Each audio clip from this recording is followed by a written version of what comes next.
A lot of bans took place today or yesterday. I don't know when this is gonna come out. Either way, this is not good from my perspective. There were a couple of hopes I was having going into the bans. First of all, I feel like Bridge from Below is pretty innocent, all things considered. Comparatively, faithless looting has been enabling some of the most degenerate and even graveyard hate resistant things in the modern format. So I feel like that would have been a soft but equal numb for so many decks, given that there are so many decks that have graveyard elements and use faithless looting. At one point, didn't it get to number 5 in terms of the most played cards in the format? The rest of discussion for today will involve commander cards and the commander ban list, which is much less official, obviously.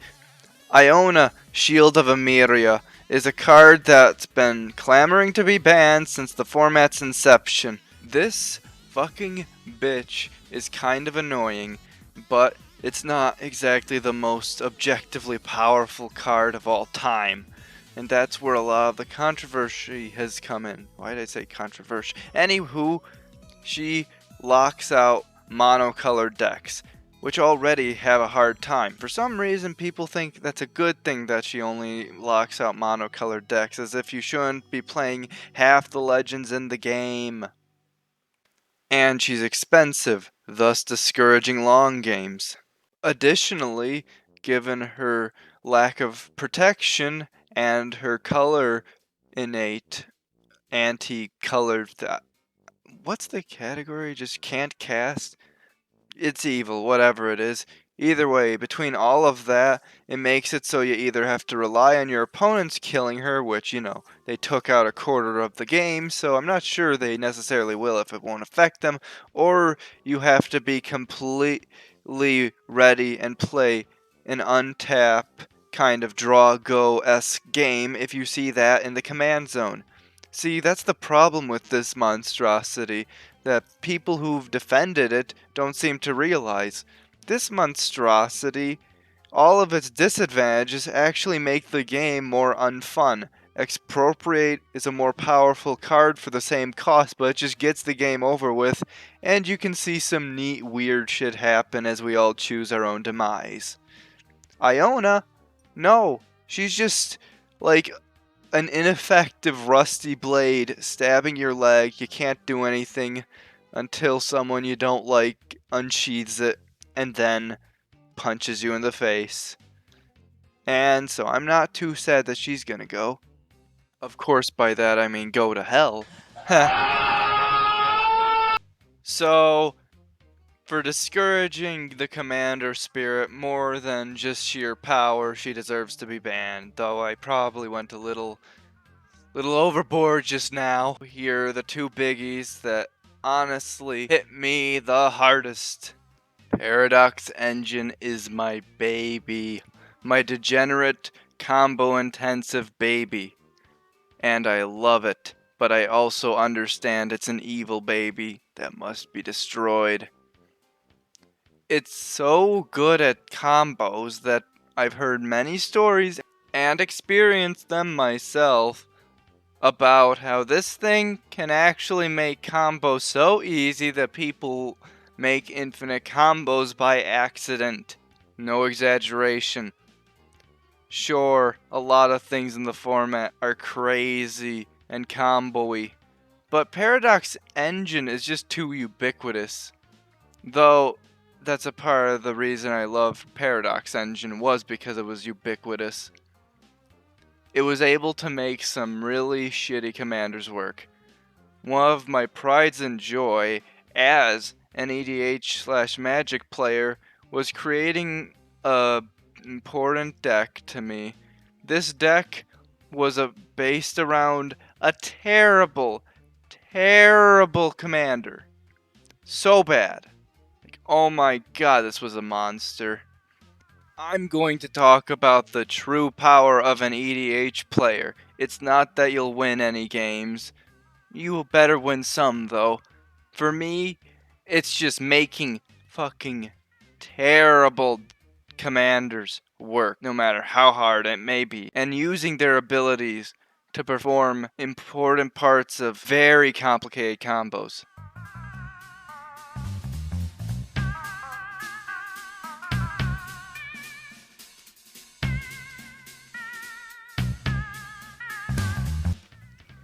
During the time I made this deck, this was the least popular commander of the least popular color on all of EDH Rec. 5 mana 3/5 with horsemanship, which basically means unblockable unless there's another person with horsemanship. Pretty rare. And when this boy dies, you shuffle him into your deck, meaning you don't even get to recast him like you normally could for a traditional commander, which is a lot more convenient typically. How the hell do you make that ability do any work? And that's going to be the goal, to make that ability work. It's very, very convoluted. Well, my thinking came to a pretty logical conclusion. First, you can use Temporal Aperture to shuffle your deck and potentially cast him infinitely if you have just one shuffly boy in your library left. Maybe millie yourself with Altar of Dementia as the sack outlet of choice to keep him consistently going to the graveyard, and then, once you're done with making it so you only have one card left, then you can target your opponents and then you're gonna win. I hope. But oh wait, that's when I realized Paradox Engine is necessary for this combo to even work, so that you can actually replay,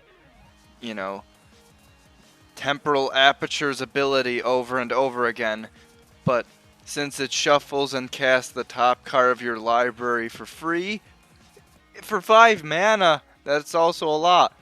Luckily, Paradox Engine can help us there with a lot of mana, but it has to be non-land.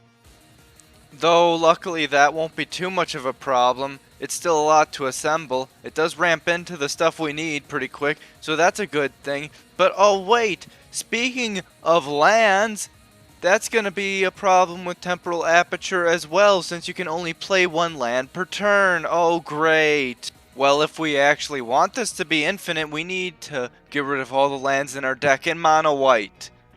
As if this wasn't hard enough. So the only way to do that requires all the lands in our deck to be plains.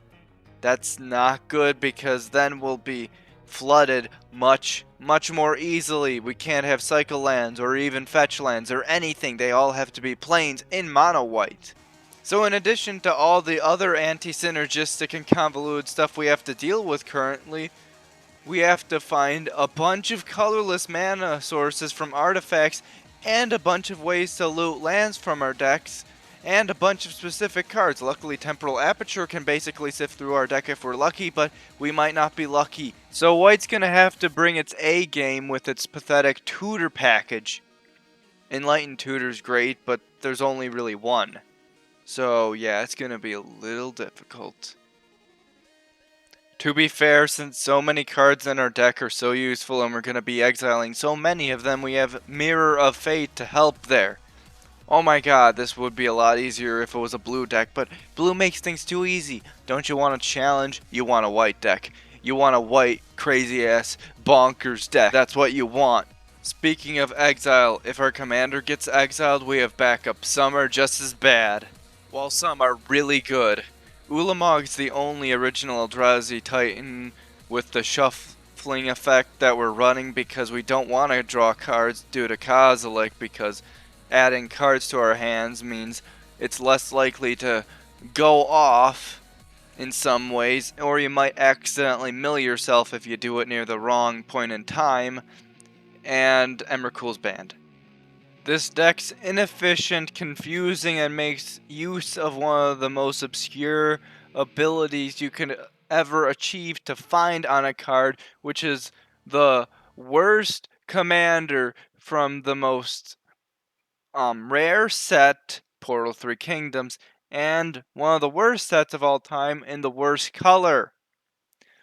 And that's what this monstrosity of Paradox Engine allowed for. And it was beautiful, but I'm sad it's going to be gone now because the combo just does not work anymore. I'll show a gameplay video of that to make more sense of it, because that was pretty confusing, I must admit.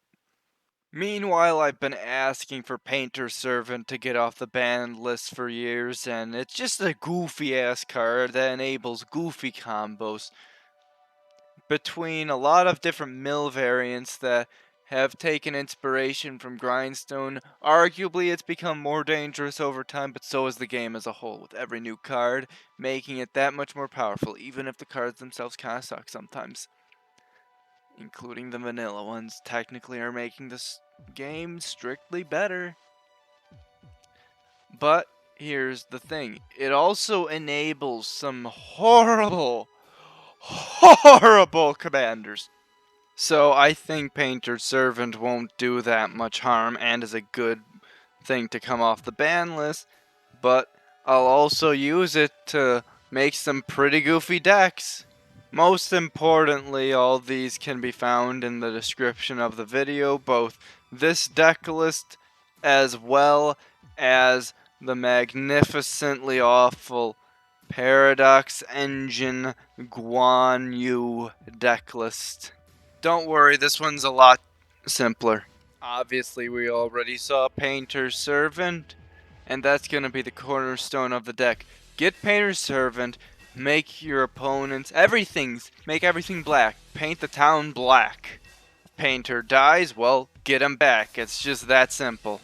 The real appeal of this deck is having that nostalgic catharsis of going through a lot of the old hate cards that are just ridiculously OP at hating, and just making it so you can main deck them all. And they work on everything now. Though you have to work a bit to get there, making the deck go from broken to janky, obviously, keeping Painter Servant in there and everything. When Painter is in play, you end up playing the control role, as you hate on everything they own. It's pretty nasty. Maybe we should add a grindstone in here, but this deck is 100% preliminary, unlike the other deck, which has been refined. Also, for a cheeky little roundabout through the rules, this technically doesn't have the commander identity. It just makes everything a swamp. Though they tap for black, they don't count as being black, like a typical swamp would. Additionally, this is pretty nasty in conjunction with cards like that bell thing that I can't pronounce, and Karma.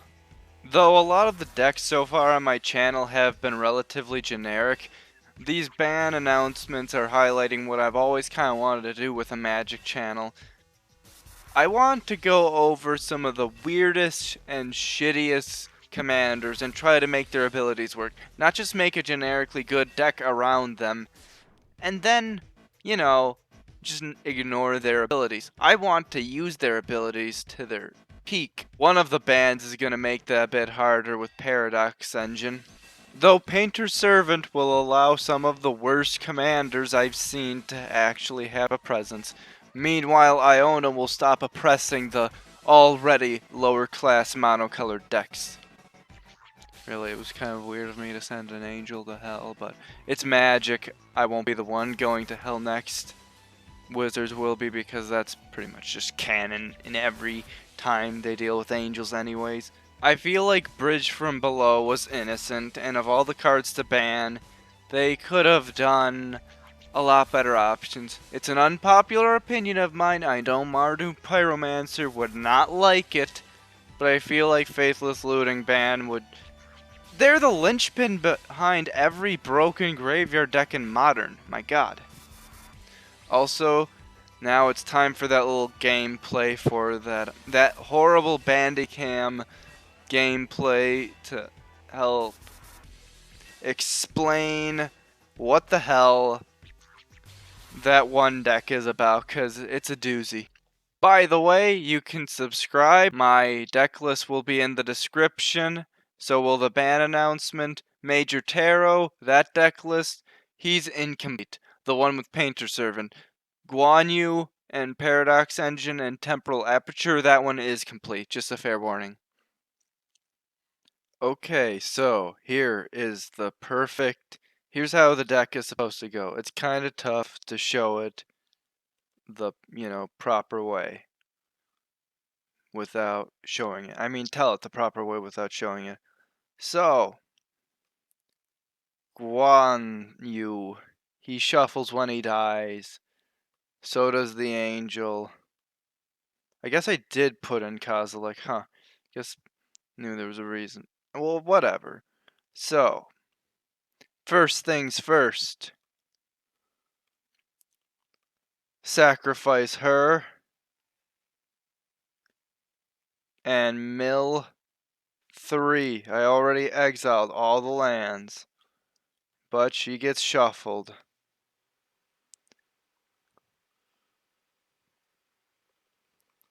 Then 1, 2, 3, 4, 5, 6, 7, 8, 9, 10, 11, 15 colorless mana. You really don't need this much, but whatever. Gonna do this thing where you basically shuffle top card, you cast it. Since you cast a spell thanks to Paradox Engine, you untap all non-land permanents you control, and then you do it again. Let's use the 5 mana floating around.